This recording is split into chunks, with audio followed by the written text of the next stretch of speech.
লোহে মাহফুজে ছিল। আপনি যখন কোরআন তুমি লোহে মাহফুজ থেকে কার মাধ্যমে দুনিয়া আসছো, কোরআন কি বলবে? আছে কিনা বলো সে উত্তরটা? কোরআন কারীম 25 নম্বর সূরা আয়াত নম্বর 1, তাবারাকাল্লাযী নাযালাল ফুরকানা আলা আবদিহি লিয়াকুনা লিল আলামিন নাযীরা। আমি বরকতময় সত্য মিথ্যা পার্থক্যকারী এই কোরআন লোহে মাহফুজ থেকে নাজিল হয়েছি আল্লাহর হাবিব আমার আপনার কলিজার নবী মুহাম্মদ রাসূলুল্লাহ সাল্লাল্লাহু আলাইহি। কোরআন নাজিল হয়েছে কোন নবীর উপরে? সবাই মুহাব্বত করে কলিজা ছেড়ে আওয়াজ করে বলুন, কোরআন নাজিল হয়েছে যে নবীর উপরে, সে নবীর নাম কি?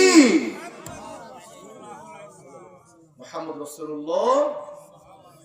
আপনি বলেন কোরআন মানলাম, তুমি নাজিল হয়েছো মুহাম্মদের উপরে, বলো দেখি তুমি নাজিল হয়েছো কোন মাসে? উত্তরটা আছে কিনা? যারা পারেন আমার সাথে ঠোঁট মিলিয়ে পড়ুন, শাহরু রমাদানাল্লাযী উনজিলা ফীহিল কুরআন। কোরআন নাজিল হয়েছে যে মাসে, সেই মাসের নাম কি?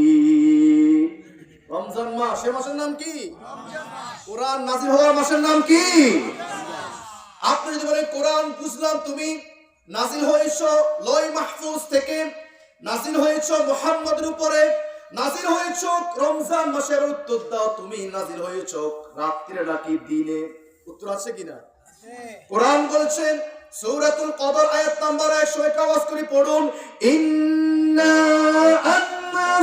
আনজালনাহু ফি লাইলাতিল কদরি। কোরআন নাযিল হয়েছে কোন রাত্রিতে? কোন রাত্রিতে? আল্লাহু আকবার।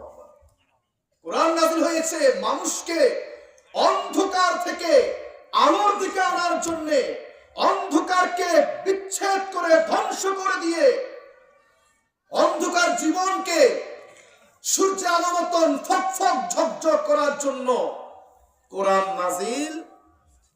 রব্বুল আলামিন বলেন সূরাতুল ইব্রাহিম আয়াত নাম্বার 2, কিতাবুন আনজালনাহু ইলাইকা লিতুখরিজান নাস মিনাজ যুলুমাতি ইলান নূর। আল্লাহু আকবার বলুন।